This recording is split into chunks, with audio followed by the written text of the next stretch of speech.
Hello everybody, welcome to Haiku Talk. I'm your host, Ben Ga, your friendly neighborhood haiku poet. And today we're going to be taking a look at a senryu from the latest issue of Acorn. That would be the spring 2022 issue, number 48, from a poet called Sangita Kalarickal. I know I'm mispronouncing your last name and I'm sorry about that. But wonderful poem, we'll get to it in a minute. But first, grab yourself a tasty beverage, sit back, and then let's get to some senryu.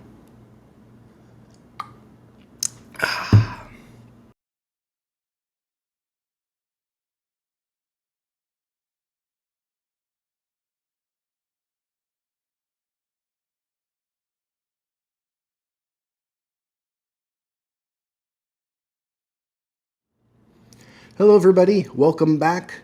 Thanks for tuning in. We are looking at a wonderful poem by Sangita here in the latest issue of Acorn, one of my all-time favorite journals. I usually always have a copy of it with me wherever I am in a backpack somewhere. It's easy to take with you, and it's just haiku and senryu. It doesn't distinguish between which is which. It's just a nice, clean little book, and that's wonderful. The poem I find interesting because I think it does something that is a little bit different from the other poems that we've read thus far. And let's get into this little senryu, shall we? The senryu goes like this. Rural Western pub. The brown in my skin, suddenly deeper. Rural Western pub. The brown in my skin, suddenly deeper. It's a very nice piece, very thoughtful, very deep. As we go to the last line where it says deeper, this goes deep.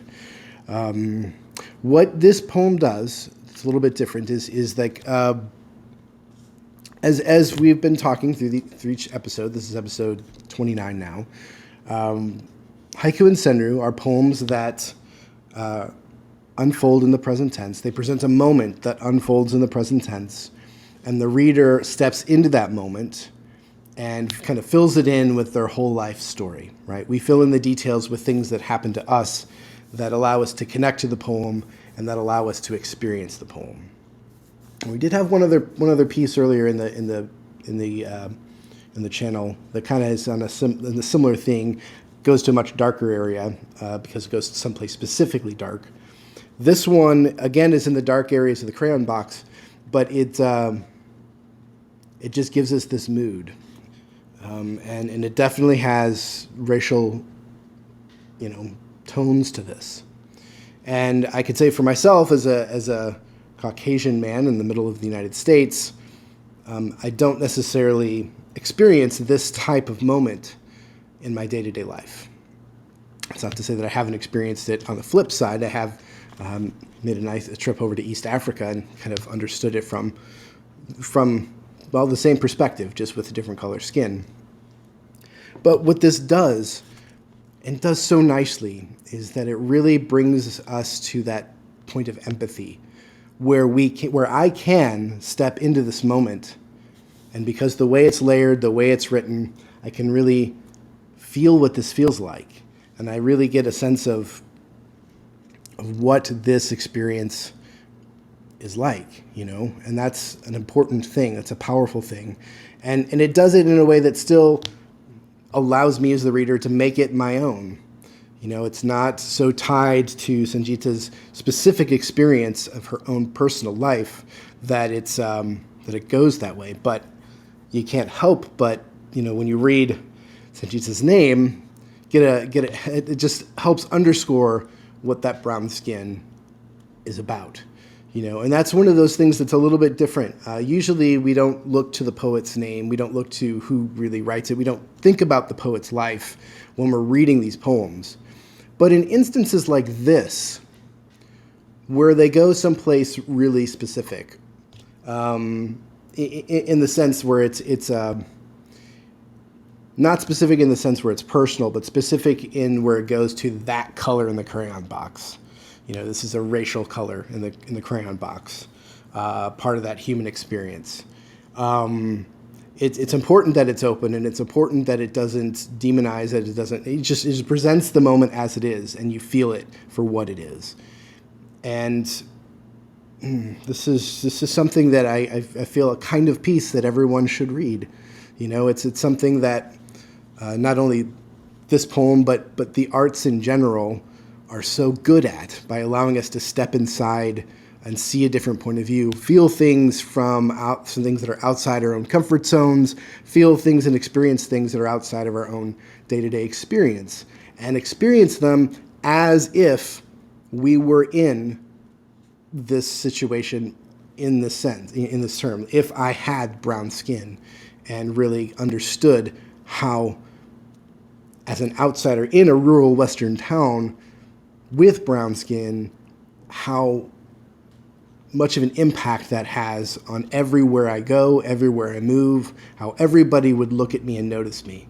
Because there's not anywhere you could go to kind of hide who you are. That's one of the unfortunate things about that sort of racial bias, is that it's not something you can hide.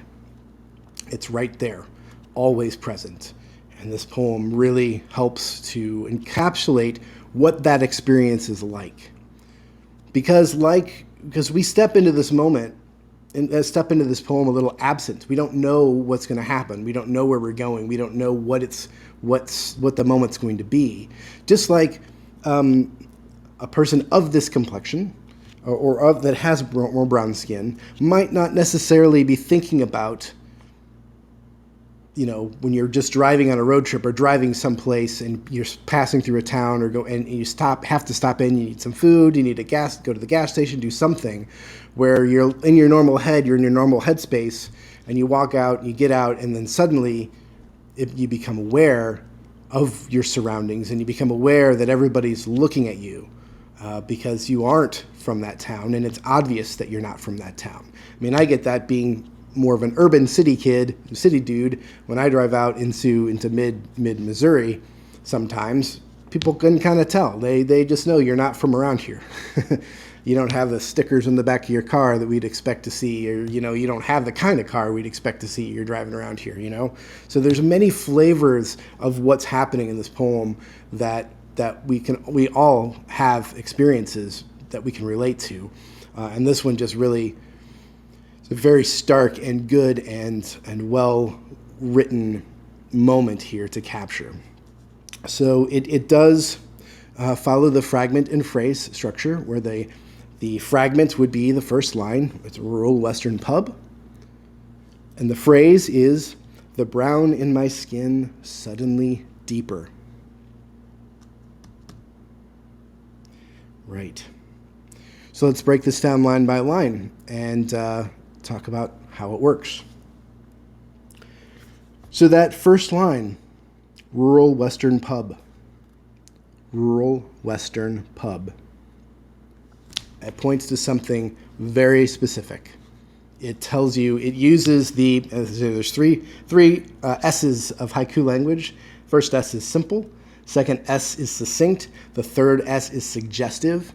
And this uses that third S of suggestive language to really give us a whole lot of information with very, very few, with simple and succinct words.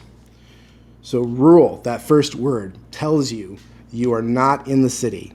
And because the poem starts with rural, that implies that the person that is encountering this landscape is not of that landscape. If you lived in what you would call a rural landscape, you wouldn't refer it to that way. That would just be home. So with that first word, Sangita has already given us the place that we're in and we're in a place that we don't belong, that we don't inhabit every day. So rural Western. Okay, so now we know that it's not. So if we think, and I'm going to be U.S.-centric here, I know that this is going to apply differently in different countries depending on how the geographies work and how the populations work. But when we say rural Western, and in my country, in the United States, that means you're not the densely populated East Coast. That means you're out west. You are in sparse land. You are in areas, especially this is a rural Western. You are in places that The population is sparse, and it doesn't necessarily, you don't really know what the makeup of the town would be, but it's definitely not, New England. It's definitely not even the South, the deep South, like Georgia, Florida, or North Carolina, South Carolina. It's rural Western states. So that gives you already a kind of an idea of where you're going. And then we have the word pub. Now, pub is an interesting choice here because that is more of a European or kind of a East Coast kind of thing when we think of pubs. Irish pubs, English pubs. So we don't necessarily think about it as a rural Western thing, but we know that the I of this poem is not from the rural West. So what in the rural West they might call it a bar or something, this person, this I of the poem, calls it a pub, which further helps illustrate that the moment we're going into is not part of the I of the poem's normal experience. With that a sense of mislabeling what you would call that same place out in the middle of the rural West. So that first line, 3 words, tells us a ton of information. Again, using that suggestive language of haiku and senryu. Senryu follows that same structure. I say haiku language, but I also mean senryu language. So that's line 1. We're out there. It's in the West, but we're at a watering hole, a local watering hole where there would be locals there drinking. Because pub does imply it's a place where alcohol is being served. And it does, a pub is a public house, so it does also imply that there are locals gathered there. Line 2, the brown in my skin. The brown in my skin. And I don't know about you, but already after coming from that first line, suddenly, that second line is it's getting very weighty. Like I just imagine the brown of the skin of a person walking into this Western bar, rural Western bar. Again, you're already an outsider because you're not from there. You're not a local. So even because you're not a local walking in there, they already know you're not one of them. You're not from the town. And so on top of that, the fact that we're calling attention to the brown skin implies that it's different from the other people in that Western pub. There's a distinction there. It is noticeable, and it is something that the I of the poem is now suddenly aware of, where they might not have been aware from it before, just kind of walking in the door. Because we all just don't think sometimes, we're all just in our own world. At least this is how I'm constructing the story anyway. So now kind of the back of your hairs on the back of your head are kind of pricked up. I'm already, as the reader in this moment, like my back's a little bit more straight and I'm on alert. And then we go to that third line, suddenly deeper. Suddenly deeper. And suddenly you feel the weight of the brown. You feel the weight of all the difference that exists in this person that is in this rural Western pub. And regardless of whether or not anything happens, and there's no implication here that anything does happen, the moment is really about that awareness. The moment is about being aware of you're not in Kansas anymore. You're not in your home.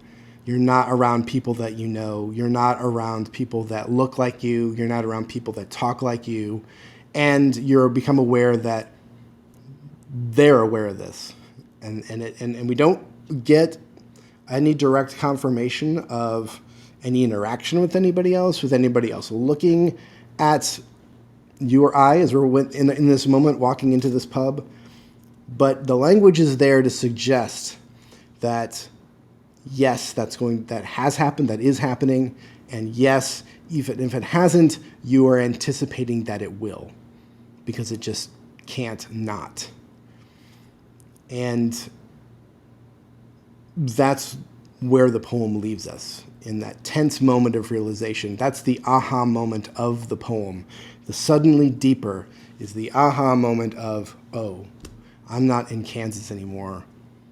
This is not my hometown. I am different. And in my mind, or the way I engage with a poem, I become very alert and feel, ready for anything, because things could go wrong. Now, that doesn't mean it will. That doesn't mean that people won't be accepting. That doesn't mean that the scene doesn't, that has to play out bad or in a negative way. But the poem doesn't go there. Again, because haiku and senryu are a single moment. In a longer poem, you might go into another stanza or two talking about what happens and going into a story and blah, blah, blah. But this is just that beat of recognition of that moment when my brown skin suddenly deeper.